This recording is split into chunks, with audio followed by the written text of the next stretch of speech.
Okay, here we go. Live, two non-critics. This is going to change up a bit. Usually I say two lifelong friends and film buffs with very different movie tastes coming together talking about movies. This is two lifelong friends and Teenage Mutant Ninja Turtle buffs with very similar Teenage Mutant Ninja Turtle tastes. I guess that sounds weird, but anyway, we're talking about TMNT. I'm non-critic Dustin from upstate New York, from all the way from Hawaii, 6 hours in the past. And non-critic Will. And I'm excited for this one. I've been wanting to talk about this for a while. I did a retro video about the new TMNT movie trailer. I'm not looking forward to the movie. I'm one of many people who are not, but also there are legions of people who are. And I can't tell you how happy I am that non-critic Will is also reluctant to see it. I outright refuse to see it until I can see it free at some point. I have a feeling he'll pay to see it. Anyway, the trailer's out. Reaction to the trailer, non-critic Will. Okay, where do I start? All right. Well, first off, before this new trailer came out, they had a little teaser trailer where it mostly showed the people, the actors, instead of the damn turtles, which kind of pissed me off. But okay, let's go with the look. Mm-hmm. If we have like look of the turtles or the look of the movie itself, because I got a problem with both. I'll start with the look of the turtles since yeah, they're more important. Go ahead. They are the main thing of it. The look of the turtles. I can't say I like it right now. It may take some time getting used to. First off, for me, the turtles are just oversized, like damn giants, like they could be the little brothers of the Transformers. Michael Bay. Yeah. So his name's gonna come up a lot. So I don't like that they made the turtles so oversized. Me personally, I don't like that. They have extra equipment on that I think is really not needed. That wouldn't make it exactly easy for a ninja to move around, but whatever. Yeah. I don't think that's really needed for them to have all this extra equipment, but hey, the action looks sweet. I like how the action looks for the trailer, the 2-minute 30-second trailer. The voices, even with the voices, it'll still take time getting used to. One thing, how my favorite turtle is Raphael. From as far as the original Ninja Turtles movies, I always knew the voice of Raphael as kind of like a thuggish Italian. Now he just sounds straight up black. Yeah.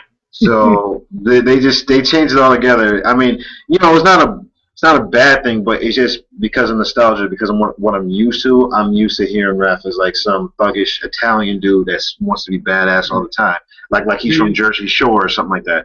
Right. You're used to Raph saying, "Cricket, you gotta know what a crumpet is. You don't understand cricket. Cricket, I'll teach you." So yeah. So I'm used to that. Now, aside from the look of the turtles, and like I said, I like the action. The action looks sweet. Well, speaking of the action, there is this one quick clip where they're fighting the Foot, and I'll get on the Foot too. But they're fighting the Foot Clan, and I don't know which turtle does it, but he throws one of the Foot Clan members into a damn train as it's moving. He just killed the guy. Like, nobody saw that? It was like, oh, that was cool. No, he threw him into a moving subway, like a subway train. Whoa! They're going a little extreme right there. Yeah, mind you, I mean, they're throwing people in the walls, and the walls are breaking and shit. Okay, fine, whatever. They're strong. But you throw someone into a moving train, yeah, okay. Yeah. The guy's dead. He's dead. He committed But now, as far as the look of the Foot Clan, I hate it. I don't like the look of the Foot Clan. One, I don't like the mask because it's just like, like it's just these silver masks with faces. I like the old look of the Foot Clan where they look like a damn fly with the it looked like the Spider-Man type of thing. But one, I don't like the look of the Foot Clan. Number two, I don't like the fact that they have guns and rocket launchers and shit everywhere in this fucking trailer. To my understanding, the Foot Clan were ninjas as well, and they had swords or nunchucks, size. They had the stuff that the turtles have, what ninjas should have. Now they're just fucking a SWAT team with masks. I don't like that. Yeah, no, I don't blame you. And we're still on the topic of the look. So the look of the Shredder. Okay. God, I forgot about him. First off, when the teaser trailer first came out, you were led to believe that Shredder was, can't think of the actor's name. Said, what's the actor's name? William Fichtner. Originally from Buffalo, New York, by the way. Anyway, go ahead. I lived there for a while. So yeah. I'm just kidding. No, he is. I mean, he is a good actor. He's a good actor. Yeah, I like him a lot. The only thing I don't like with him is the fact that they put him as Shredder. First off, Shredder is Japanese. Ever since the beginning, since the comics, Shredder was Japanese. Shredder was Oroku Saki. So how do you change it from him to William Fichtner, guy from New York? Don't know how that works, but with this new trailer that just came out, you see a hint of this new guy, this guy in the shadows that looks like his face is scarred, he's bald. That looks to be Oroku Saki. There's even a part where William Fichtner even says, "Oh, we've upgraded or did something to your armor. We're going to take your armor to the next level, I think." We're going to take we're going to take your armor to the next level. So I'm like, okay, I'm happy that they made that change. That better be Shredder, not William Fichtner. That better be Shredder. That better be Oroku Saki. So with that, I like the fact that they changed that. But now, as far as the look of Shredder himself, his outfit, I didn't know that Shredder was a Transformer on the low. Did not know that, because the way Michael Bay is making this movie, it seems like Shredder is becoming a Transformer. The only time that Shredder looked the slightest bulky and big and all this stuff is on Ninja Turtles 2 when he drank the ooze and he became like Super Shredder and he was just bulked up. Don't know how his armor bulked up with him. Do not know how that worked. But still, that's as much as you saw. This one is just blades coming out like he's Wolverine. He just has multiple blades coming out and then he can shoot them like they're boomerangs because they come back. Yeah. I don't know how I'm gonna like that. It's unnecessary. Unnecessary for me. Really unnecessary for Ninja Turtles. Now, the last look I'll say is the look of Splinter. You only see a back view, but from what I see of Splinter, you see his face for a second. Looks pretty accurate. I'm liking how the look. Out of all things, I'm liking the look of Splinter. I think Splinter is the hardest to get wrong. I mean, wow. There you go. As long as it looks like a rat, I'm pretty okay with it. So, I am liking the look of Splinter, but, aside from that, it's going to take some time getting used to. I know they're just trying to do whatever they can to give a new look to the Ninja Turtles theme, the Ninja Turtles entourage in general. I understand that. It's just going to take some time getting used to, especially since, I grew up with this. Now, there was a talk of originally them being aliens, so I'm happy that they pushed that thing aside and they're not aliens, they're actually turtles that, found the ooze, whatever the case is. Mutated from TGRI. Still remember it, TGRI. But, okay, I've been going on too long about the look and everything. What do you think? I know I've been ranting on, but there's a lot to talk about. One thing I will say, because Non-Critic Dustin actually, he finally finally got me to start watching the TMNT series, the Nickelodeon series, the 2012 series that's still going on nowadays. I just didn't really have a desire to watch it just because I was so used. I was so stuck on the original cartoon series. Not even the past cartoon series that they had. I didn't really watch those. The only one I actually watched was it was a live action series with the girl in there. I think her name was Shinobi or something like that. That's the only one I watched. Yeah. But aside from that, I was just like, I can't do it. Like the 3D, it's like a 3D cinematic. It's still taking time to get used to, but I'm actually starting to like it. I'm actually starting to like it. I actually finished watching before we actually started doing this critique, I finished watching the 7th episode, I think, of the first season. So I'm getting used to it, and it does have a lot of similarities to the original cartoon, just that it's CG now. Yeah. So, and less bloopers, a lot less bloopers after what we just saw. As far as we know. But there was a part in the series, the reason why I'm bringing the series up was there was a part where it showed Oroku Saki. It showed him in the background, and when he was sitting down in like one of the first 2 episodes, it showed him, and it was the same exact image that they have on this new trailer, the same exact one. Mm-hmm. So they better not deviate from this plan of making him Oroku Saki. That's all I got to say about that. Anyway, your thoughts now on what you think. No, luckily you covered most of them. I mean, I don't understand why it has to look so grim. The visual style of the movie, it's very dark looking. It looks like a horror movie. Like the color tones and just the lighting of it just remind me of a horror movie. And I don't understand why it has to be so bleak. If you're trying to be like the original comics and you want it to be a little more hard-edged, that's fine. But this is a Nickelodeon production, this movie. It's Paramount with Nickelodeon. Since Nickelodeon is owned by Paramount, you're going to try to be getting kids to see this. Don't make it look like a horror movie. And don't throw someone into a train. Anyway. Don't throw someone into a train. Oh, man. I mean, from the very beginning, you hear things about this movie that sound terrible, and then you hear something that sounds okay. I've yet to hear or see anything that got me excited for the movie. And something in this trailer does the exact same thing. There are moments in this where I was like, okay, that's a Ninja Turtles moment. That's a Michael Bay moment. That's a bullshit moment. There's a Ninja Turtles moment. And the Ninja Turtle moments that happen are little things. Like sometimes they'll use their weapons or a joke they'll make or something that will feel authentic to me.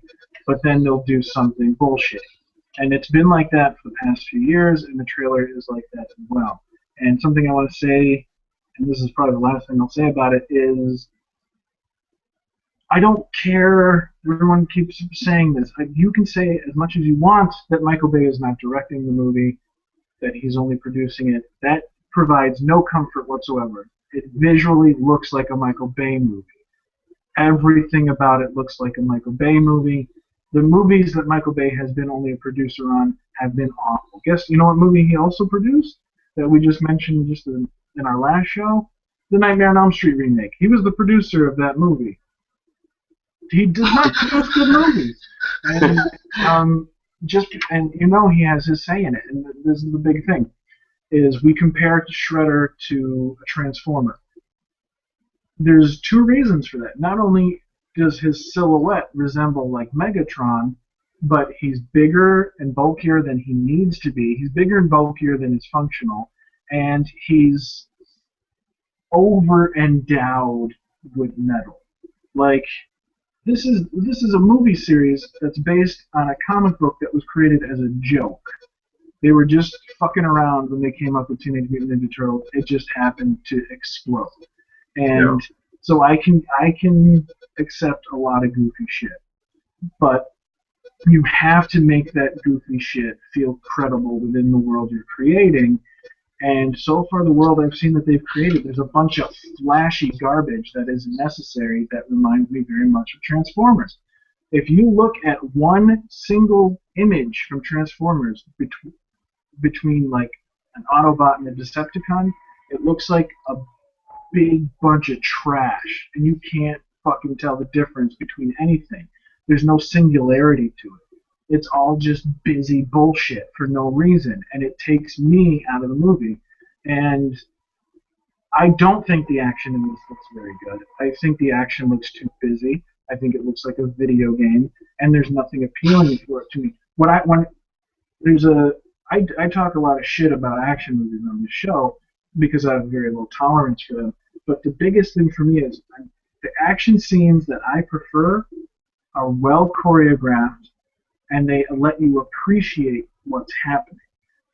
One of my favorite action movies of all time is the second Mission Impossible movie, directed by John Woo, probably one of the greatest action directors out there, who will have a bunch of crazy shit going on, but it will be so well photographed and almost poetic that you can appreciate the choreography, you can appreciate the slow motion. Just making it slow motion doesn't make it good.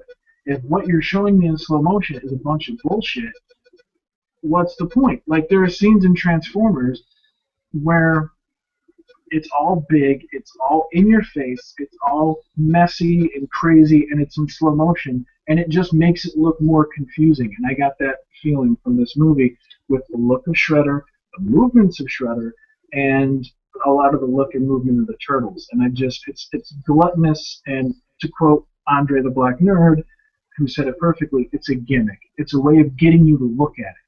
It's not an original take. It's nothing. There's nothing unique about it. It's not saying, look, we're taking Shredder's character into this new avenue, which they might, but in the trailer it doesn't look that way.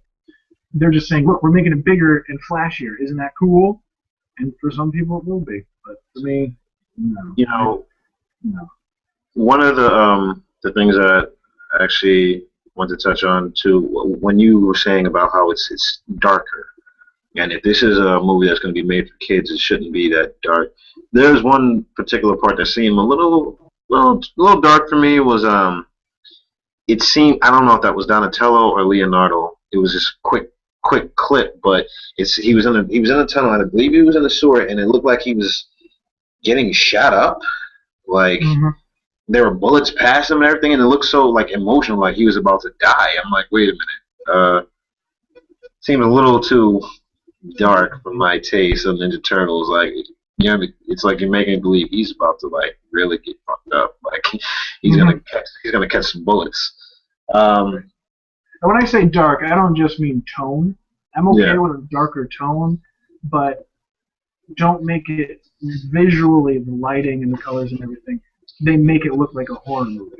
And I don't understand why they're doing that. But, and as far as the action, like I said, I like the action, but to be more specific about what action I like when they're fighting, like some of the fight scenes that you quickly see, like them actually fighting, not stopping bullets, but they're actually fighting. Type stuff.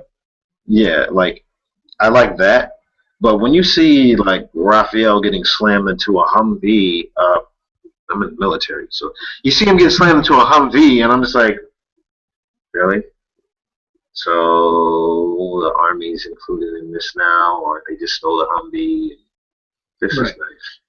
Or I think they're on top of, I don't know if they're on top of a tower or something in New York City. They're on top of some tower or something that's breaking, and they're falling. I'm like, okay, how are they going to get out of this one? Because pretty sure they're going to die. Right. Unless they got some web slinging like Spider-Man or something, they're going to die. Like, so some of the action is over the top in that sense. One thing that I did not see that I'm surprised about, even though like you make a new trailer that actually is pretty much showing the turtles, because that's what we want to see is the turtles. You didn't show, even if it was a quick clip of what they love the most, pizza. Right. I wish they would have showed some type of clip of them just chilling in the house, you know, in their pad in the sewer, eating a slice of pizza, or just, you know, show something regarding pizza too, because That's the one thing that they love them aside from Splinter. They love pizza. Show that. Mm-hmm. Show them trying to sneak into like one of those old mom and pop Italian restaurants to steal a slice. Show something like that, you know, like show their love for pizza. Why they love being teenagers. Being teenagers. Why they love being in New York City. Why they love pizza. Like show something of that nature. Don't just show them fighting a SWAT team or terrorists or Transformers. Mm-hmm. Like, you know, But if you want to, huh? No, you I was saying, if you want to make it that big to where it seems like like it's about to be the Avengers Part 2 with the Ninja Turtles added, then I would put Krang in there too, just to stir up the mix.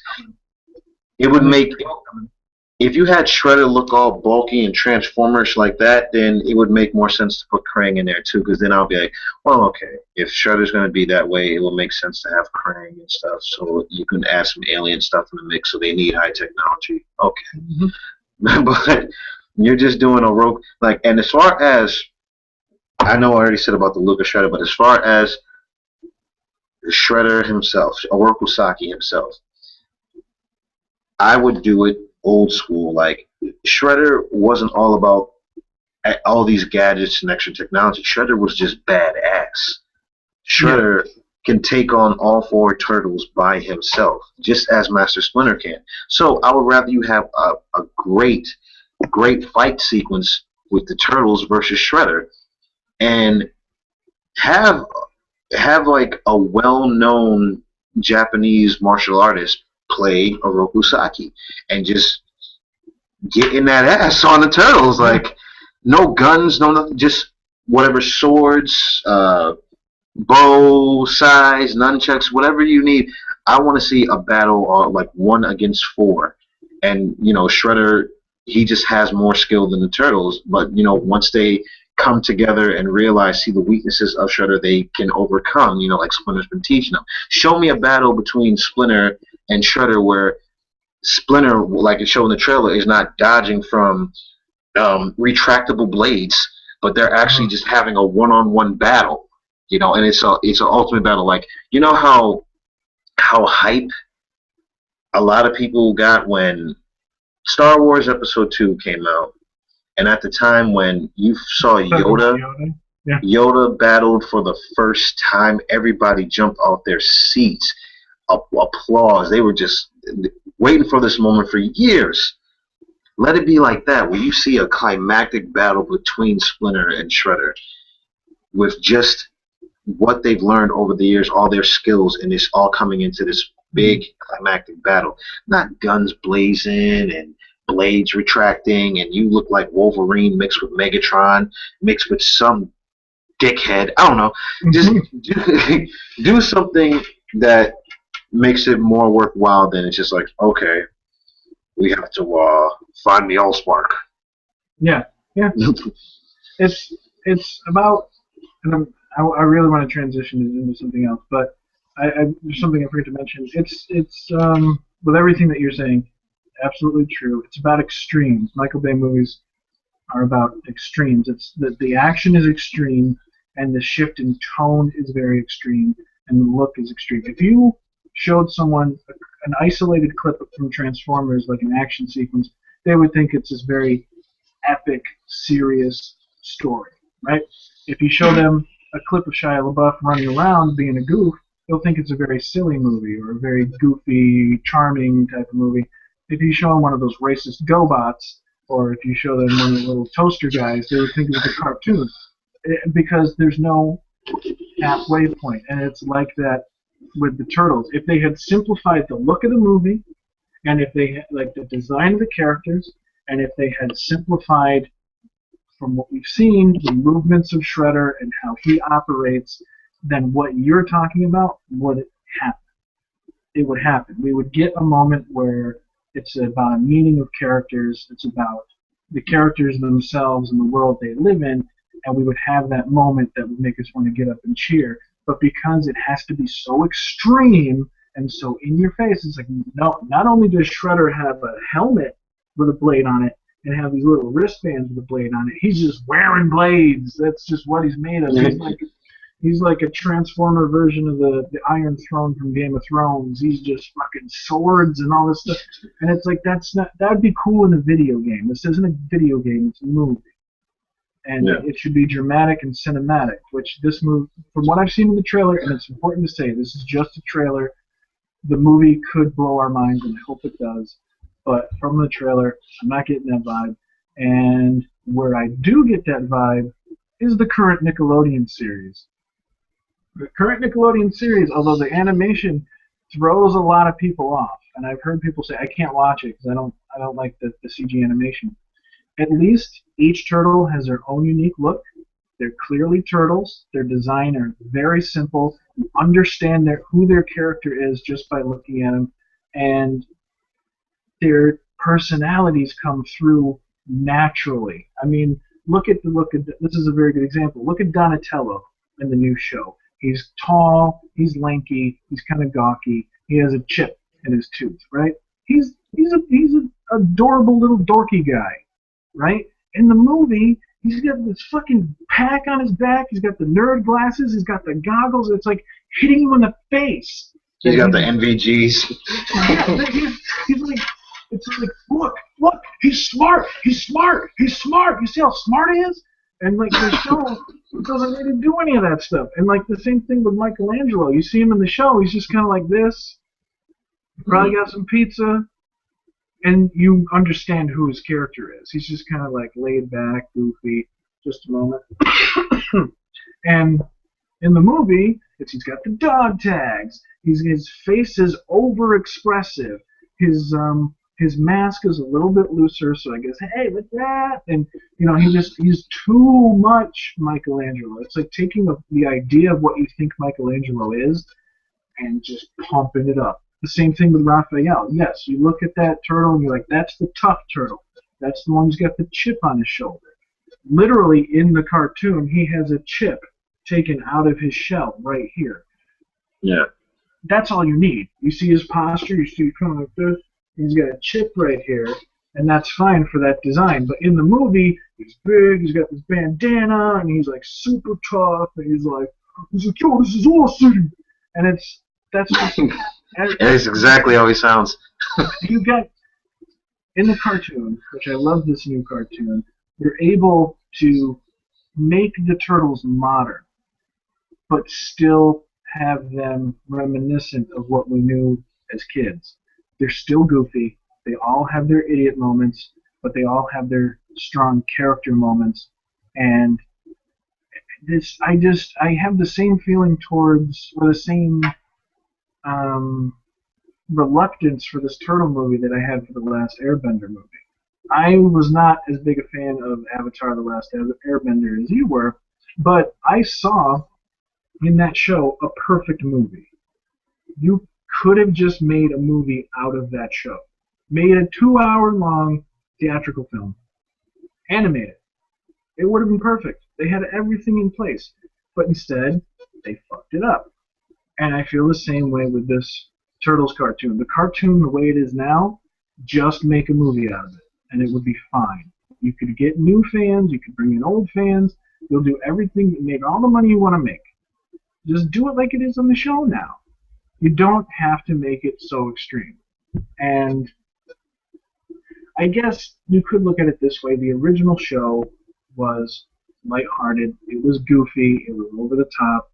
The first movie that came out of it at the time felt like, oh, this is the big kids Ninja Turtles. This is more serious. When in reality, it's almost just as goofy as the cartoon, except there aren't as many lasers and aliens and things like that. But, so I guess this movie's trying to do the same thing, but it's going so far out there that it almost is unrecognizable as the Turtles. I don't know, but let's talk about the new show. You're 7 episodes in. You were very reluctant. What do you think? You like it? I like the new show. Like you just said, I was very reluctant because of what a lot of people say, the animation style. It just wasn't sticking to me.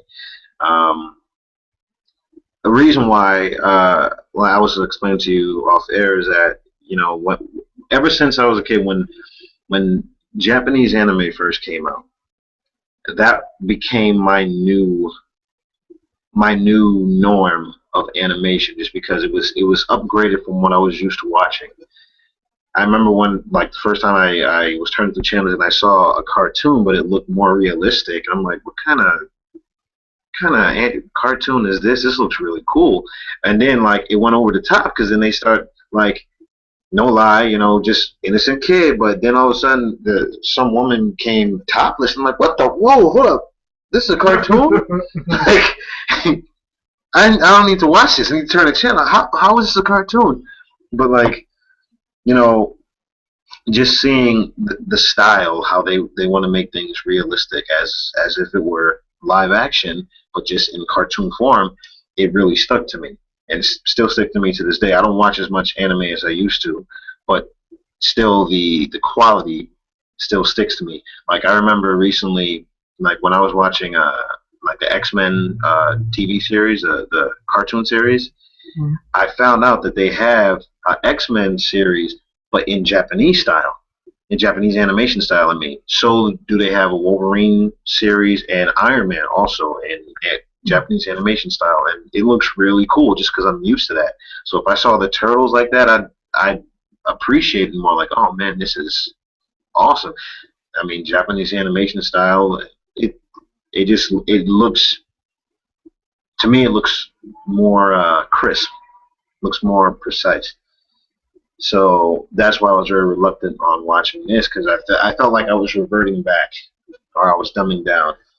But once, even the first episode, I was still like walking on eggshells.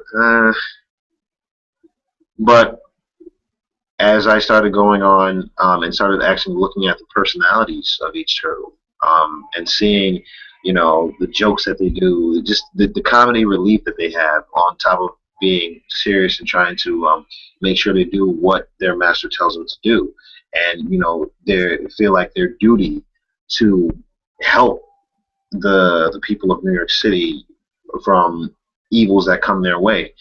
It became more of an entertaining show to me, more of a good show to me. I mean, I think there was even, like, I think it was the first episode, actually, when Michelangelo, well, they all tried pizza for the first time. I like how they put that in there. Incredible. I love that scene. And Michelangelo, the moment he bit into it, they do a quick X-ray view of his brain, and his brain just blows up. And I was just like, I started dying laughing. It was like he was on that crack. And I was like, oh man, I started laughing. And the funny thing is, like I said at the beginning of this broadcast, Raphael has always been my favorite. He will always be my favorite. But as far as for this series, Michelangelo has been having more appeal to me than Raphael, just because, you know, Mike's his funny antics that he always has, his jokes that he has, like when I think it was like the second or third episode where they fought those robots. Or no, it was the first episode. They fought the robots, and nobody but the Krang robots, and nobody but it was, well, they looked like men in black suits. Yeah. And they had the brain. The brain was in the chest, and nobody believed Mikey when he tried to explain it, when he tried to tell him. And then when they went to the lair to try to save April and her father, I believe, they saw a alien robot, and Donnie was like, "Oh my God, they're alien robots!" And Mike was like, "Alien robot. Where did I hear that before? Oh yeah, me." like that. I started laughing at that part, just because of the fact that, like, Mike is just over the top right now, and he's for me, he's stealing the show. He's stealing the show right now. Yeah. But I like how, out of the just only 7 episodes that I watched, they have an episode specifically for each turtle, like overcoming something. Like with Raph, there was one episode where he had to learn to overcome his anger, because he couldn't be as good of a ninja when he's angry. So he has to learn how to control his anger and be focused. Donnie, they had an episode with him where he was tired of just using his bow, which he just called a stick. Like, a stick is not going to work against these robots. So he built this little turtle robot that actually ended up turning against them because one of the Krang brains like infected it or whatever, manipulated it to make him fight. So he had to revert back to knowing that yeah, it's good for any ninja to upgrade, but don't let that be the main thing that you use. That don't let that be a means to an end. It's only. Hey, are you listening to that, Michael Bay? Huh? It's okay to upgrade the turtles, but you don't have to make them so over the top and extreme. You can keep it simple. don't let that be a means to an end. And then they had an episode with Leonardo, just his drive to be the good leader that he is. I think that was in the first episode, and just he has to take on that responsibility of yes, there will be bad days. There are going to be things that's going to happen that are going to be either out of your control or it's going to be a mistake. But you, as a leader, has to deal with that and keep going on. So every turtle has their own episode, their own challenge that they have to overcome. Didn't really see Mikey's yet. I don't think I remember seeing one for Mikey's thing he has to overcome. Just Mikey's just silly and goofy. Well, actually, no. When he made friends with that soldier, that martial artist who actually was Shredder's apprentice. Yeah. And it was a whole big transition of just coming back to doing what he has to do for his brothers, and setting apart his feelings of that person, of his friend, seeing his true identity, that he's just manipulate him and he's an enemy or whatnot. But I liked the show. The show was nice. Still, the animation still takes a little time getting used to, but I'm warming up to it a lot more. Like I said, even before we did this broadcast, I watched like 1 or 2 episodes before we watched it, just because I'm starting to get used to it. So thank you for that. Oh yeah, thank you for finally watching it. It's not, but I was in the same place when I first watched it. It took me a while to get used to because I wasn't sure how to feel about it. It was Nickelodeon. Nickelodeon doesn't always. Sometimes Nickelodeon tries to be the Disney Channel, and I was like, I don't know if this is gonna work. And there was a couple episodes in where I was like, okay, I think I'm cool with this. Now I'm almost at the end of season 2. I'm actually watching it along with while it's airing now, and I'm totally hooked on it. And what I think is fantastic about it, the way I try to describe it to people, and I've described it to you like this, it's the perfect balance of everything that was good about every iteration of the Teenage Mutant Ninja Turtles. When you look at it, it has some darker, more serious moments. Not extremely dark, but some moments where you're like, you didn't expect him to go that intense with it. That sort of reminds you of the comic books, but mostly from the cartoon on. I feel like the original cartoon was just, of course it was to sell toys, but I felt like so much shit happened in that show because they were just throwing it all out there. Like any idea, they just put it out there. They just put it out there. They just put it out there. And then I felt like the movies sort of gave it a bit more credibility by saying, like what I said, being the big kids Ninja Turtles. It felt a little more cohesive. There's a little more better storytelling in it. And then the 2003 TMNT show that came out, I didn't watch a lot of it, but every time I did watch it, I liked it. And that took a much more serious tone than the other cartoon.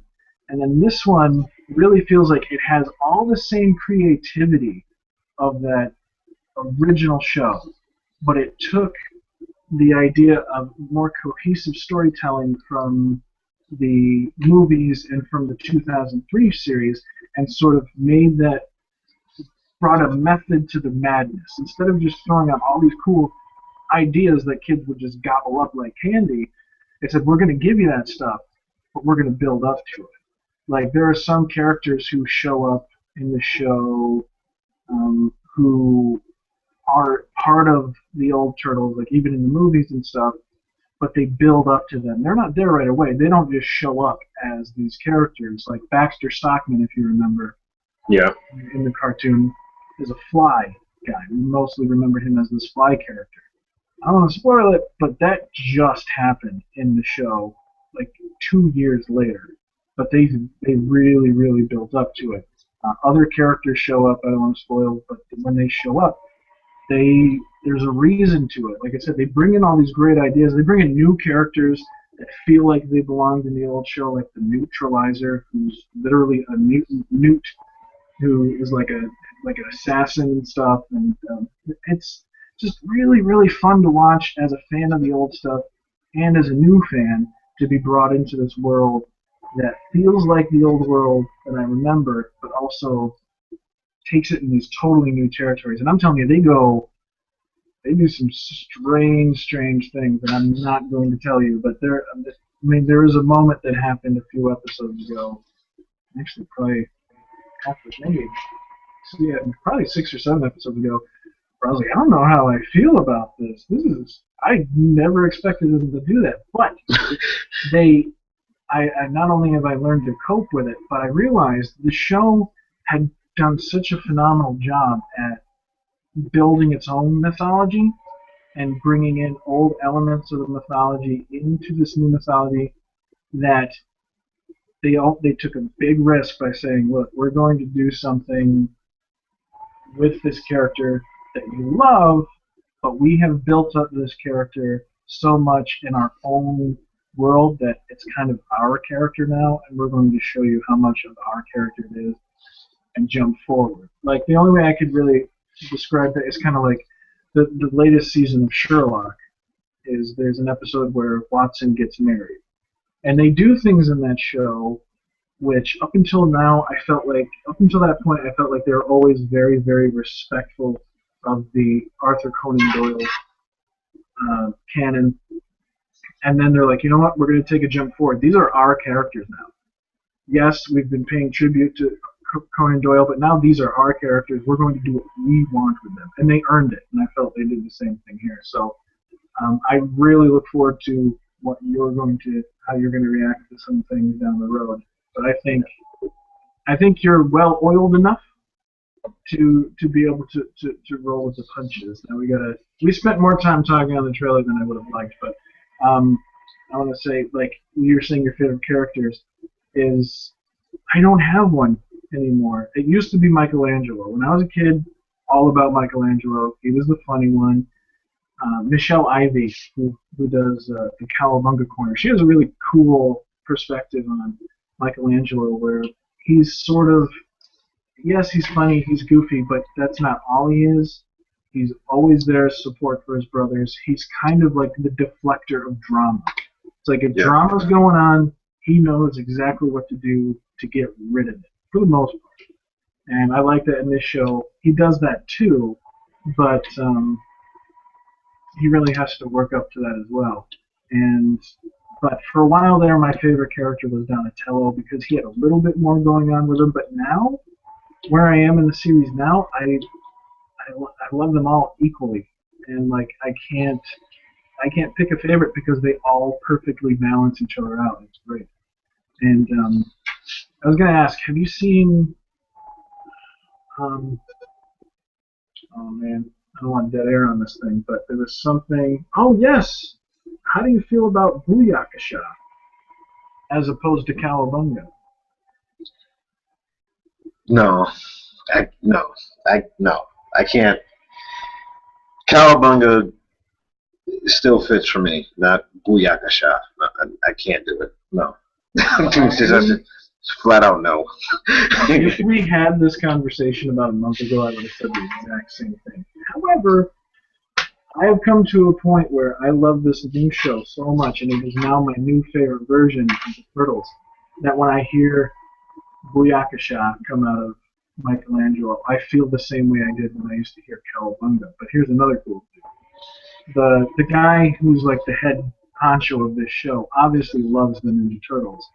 And that's a big thing that I want to say as well, is that with the new movie, I don't get the vibe that Michael Bay gives a shit about the Ninja Turtles. I think he knows that nostalgic audiences, fans of 80s cartoons, will rack out lots of money to see those characters on the big screen, and I think he just scooped up another property to exploit. But that's not necessarily a bad thing if it turns out good. But I feel like this dude knows his shit, and not only knows his shit, but loves it. And so he takes time and consideration in creating things, and he won't do something just arbitrarily. So somebody did mention to him once, I saw a Q&A, they asked him, they're like, how come Michelangelo doesn't say cowabunga?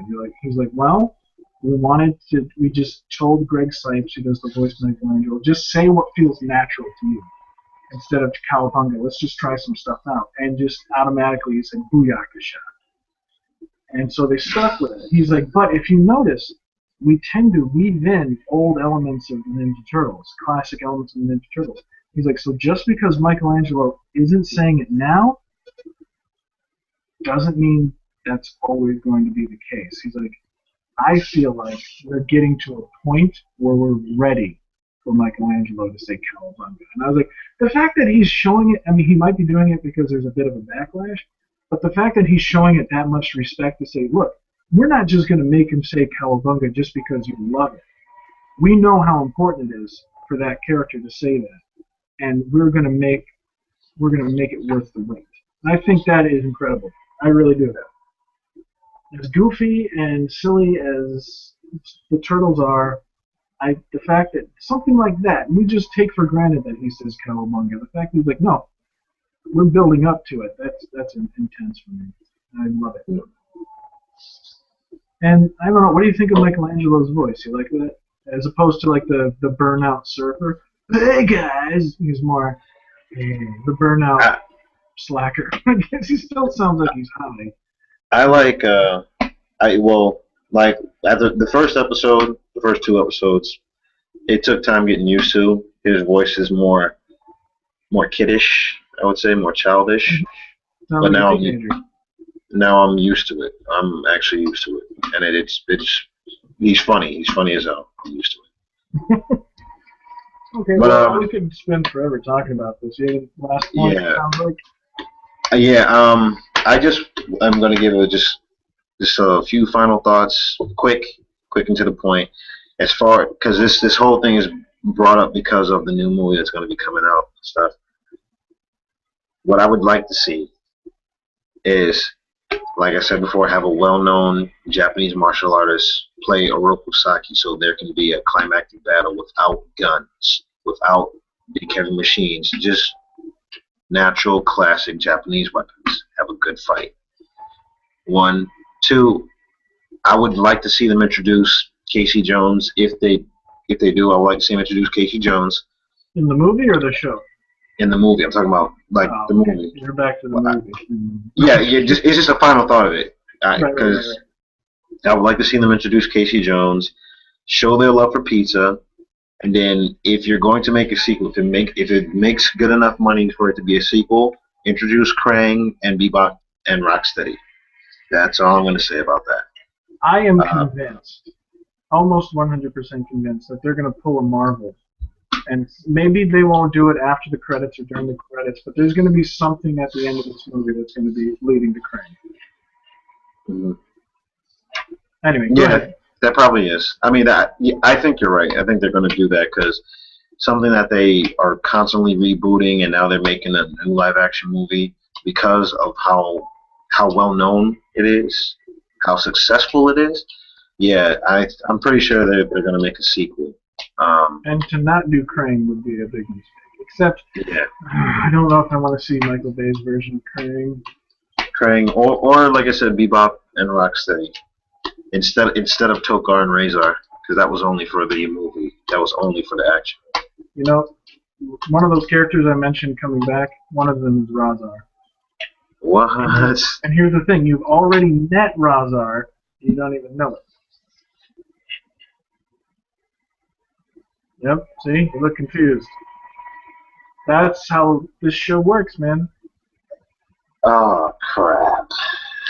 Sometimes characters show up, and you don't realize, like, these two, like, I will spoil something for everyone. Bebop and Rocksteady are not in the show as of yet. However, and I'm going to give full credit to Andre the Black Nerd for pointing this out, 2 episodes ago, I think, yeah, it was about 2 weeks ago, there were these 2 characters that showed up, who could totally mutate into Bebop and Rocksteady.